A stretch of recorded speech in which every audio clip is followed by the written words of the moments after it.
Hi designers, நம்ம இன்றைக்கி பார்க்க போகிறது ஜர்தோசியில் எப்படி ஆங்கிள் பாக்ஸ் போடலாம் அப்படின்றதுக்கு சொல்லித்தர போகிறேன். இது எதுக்கு அப்படின்னா, நம்ம வந்துட்டு அங்கங்கே சார் பீச்சஸில் எப்படி வச்சு திருப்பணும் அப்படிங்கிறதுக்கான ஒரு சின்ன ப்ராக்டிஸ். ஷோயிங் த்ரெட் எடுத்துகிட்டு ஆப்போசிட்டில் ஒரு லாக் வச்சுட்டு சின்ன பீஸாக ஜர்தோசி கட் பண்ணி வச்சுருக்கேன், அதை எடுத்துக்கலாம். நீங்கள் வந்துட்டு எடுத்தோடனே சதியில் அது போட வேண்டாம், கோராலையோ நக்ஷிலையோ போடுங்க. நான் வந்துட்டு நக்ஷியில் போடுறேன். கரெக்ட் ப்ராசஸ் என்ன அப்படின்னு பார்த்தீங்கன்னா, இந்த மாதிரி கரெக்டான ஷேப் வந்துட்டு கட் பண்ணிவிட்டு நம்ம போடுறது தான் வந்துட்டு கரெக்ட் மெத்தடு, சரிங்களா? ஆனால் நம்ம இப்போது ஒரு டைமும் கட் பண்ண முடியாது இல்லைங்களா. இப்போ நம்ம பிகினர்ஸ் அப்படின்றதுனால நம்ம ஒரு டைமும் கட் பண்ணி ப்ராக்டிஸ் பண்ணிக்கலாம்.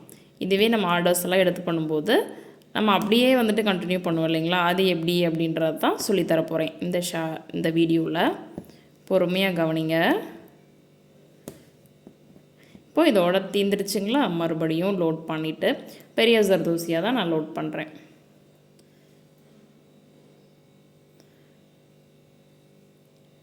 பெரிய ஜர்தோசியாக லோட் பண்ணிவிட்டு அதே மாதிரி குட்டி குட்டியாக ஸ்டிச்சஸ் போட்டுகிட்டே வாங்க. இந்த கார்னர் வந்துடுச்சு இல்லைங்களா, லைட்டாக, அதாவது லெஃப்ட் சைடில் நம்ம த்ரெட்டெல்லாம் ஒர்க் பண்ணும்போது வந்துட்டு வச்சோம் இல்லைங்களா லாக்கு, அதே மாதிரி வச்சுட்டு சும்மா ஒரு ஸ்ப்ரிங் 2 ஸ்ப்ரிங் மட்டும் தள்ளி வச்சுட்டு இப்படி பண்ணிங்க அப்படின்னா உங்களுக்கு வந்துட்டு கார்னர் கிடச்சிரும். ஓகேங்களா, நீட்டாக கிடச்சிருக்கு பார்த்தீங்களா. இதே வந்துட்டு நான் அடுத்தது இந்த கார்னர் வரும்போது இன்னும் தெளிவாக காமிக்கிறேன் பாருங்கள். கவனமாக பார்த்துட்டே வாங்க. நம்ம பெரிய ஸ்ப்ரிங் எடுத்துக்கலாம்.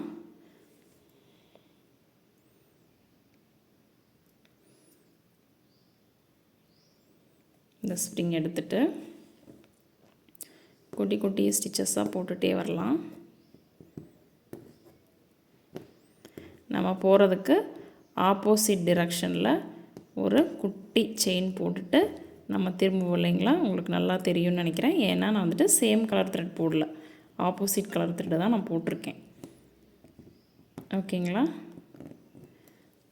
இப்போ பார்த்தீங்கன்னா தெரியும் இந்த இடத்துல நல்ல ஒரு ஷார்ப் கிடச்சிருக்கு.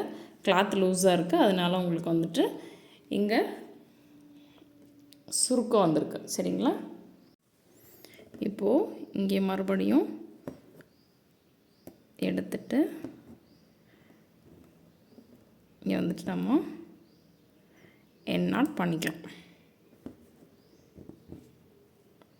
ஒரு முறையும் கரெக்டாக அளந்து கட் பண்ணி போடுறது தான் வந்துட்டு கரெக்ட் ப்ராசஸ். நம்ம வந்துட்டு அவசரமாக பண்ணுறோம் அப்படிங்கிற போது நீங்கள் இந்த மாதிரி ஷார்ப் எட்ஜஸ் கொடுத்துக்கலாம். இப்போது இதுக்குள்ளே நான் ஒரு பாக்ஸ் போட்டு காமிக்க போகிறேன். நீங்கள் வந்துட்டு இதே மாதிரி 5 பாக்ஸ் போடுங்க. நம்ம சில்க் த்ரெட் ப்ராக்டிஸ்க்கு போட்டிருப்போம் இல்லைங்களா, அந்த மாதிரி. இப்போது இதுக்குள்ளே வந்துட்டு ஒரு பாக்ஸ் வந்துட்டு நான் போட்டிருக்கேன். இப்போது அந்த பாக்ஸுக்கு மறுபடியும் நம்ம பெரிய பாக்ஸ் பண்ணணும் இல்லைங்களா, அதே மாதிரி நான் 2 பாக்ஸ் மட்டும் இந்த இடத்துல பாருங்கள் கவனமாக.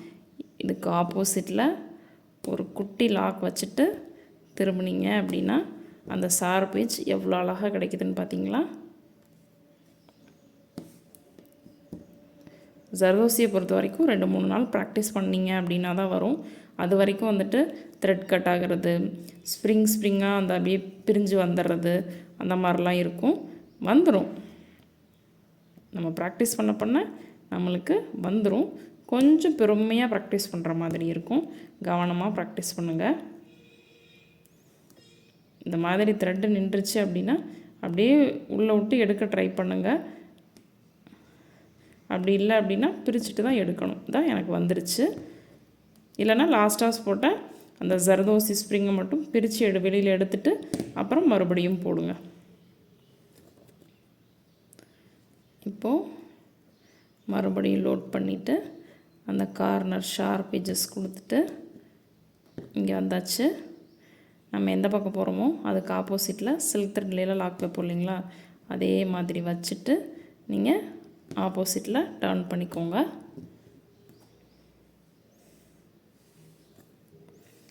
நீடில் ஜர்தோசியை லோட் பண்ணுறது இப்படி எல்லாமே உங்களுக்கு இதுக்கு முன்னாடி வீடியோவில் நான் சொல்லி கொடுத்துருக்கேன். ஸோ ரொம்ப கவனமாக பண்ணுங்கள். வரல அப்படின்னு மட்டும் விட்டுறாதீங்க, சரிங்களா. இந்த இடத்துல மட்டும் வேணுங்கிற அளவுக்கு நீங்கள் கட் பண்ணி வச்சுக்கோங்க. இப்போது எனக்கு வந்துட்டு இதாகிடுச்சு, த்ரெட் உள்ளே போயிடுச்சு. நீங்கள் அப்படியே முடிஞ்ச அளவுக்கு எடுத்து பாருங்கள், த்ரெட் நீடில் உள்ளே விட்டு. அப்படி இல்லை அப்படின்னா லாஸ்ட்டாக போட்டதை வெளியில் எடுத்துடலாம். இதான் வெளியில் வந்துடுச்சு பார்த்தீங்களா.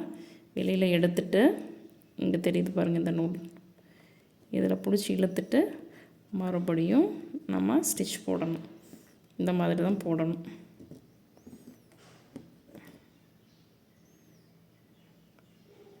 இந்த இடத்துல பிகினராக இருக்கும்போது இப்படி தான் சிக்கும். பழகுனதுக்கப்புறமே இப்படி சிக்க வாய்ப்புண்டு, சரிங்களா. ஏன்னா அது வந்துட்டு ஸ்ப்ரிங் மாதிரி தானே இருக்குது, நூலை பிடிச்சி இழுக்கிறதுக்கு வாய்ப்புண்டு. பொறுமையாக இந்த மாதிரி போட்டுருங்க. ஒரு லாக் பயமாக இருக்குது அப்படின்னா 2 எண்ட் நாட் போட்டு விட்ருங்க, சரிங்களா. இப்போ நான் எப்படி போட்டேன் அப்படின்றது உங்களுக்கு நல்லாவே தெரியும். இந்த ஷார்ப் எட்ஜஸ்க்காக நான் உங்களுக்கு சொல்லியிருக்கேன். நெக்ஸ்ட் கிளாஸில் ஸ்பைரல் வந்துட்டு நான் ப்ராக்டிஸ் பண்ணி காமிக்கிறேன். இந்த கிளாஸில் இதை மட்டும் ப்ராக்டிஸ் பண்ணுங்கள். இது வந்துட்டு 1 போட்டிருக்கேன், இங்கே 2. நீங்கள் வந்துட்டு ஒரு 5 இல்லைனா 10 இந்த மாதிரி நீங்கள் இந்த மாதிரி போட்டு பார்த்தீங்க அப்படின்னா தான் உங்களுக்கு வந்துட்டு இந்த ஷார்ப் எட்ஜஸ் எல்லாம் நீட்டாக கிடைக்கும், சரிங்களா. நெக்ஸ்ட் கிளாஸில் பார்க்கலாம்.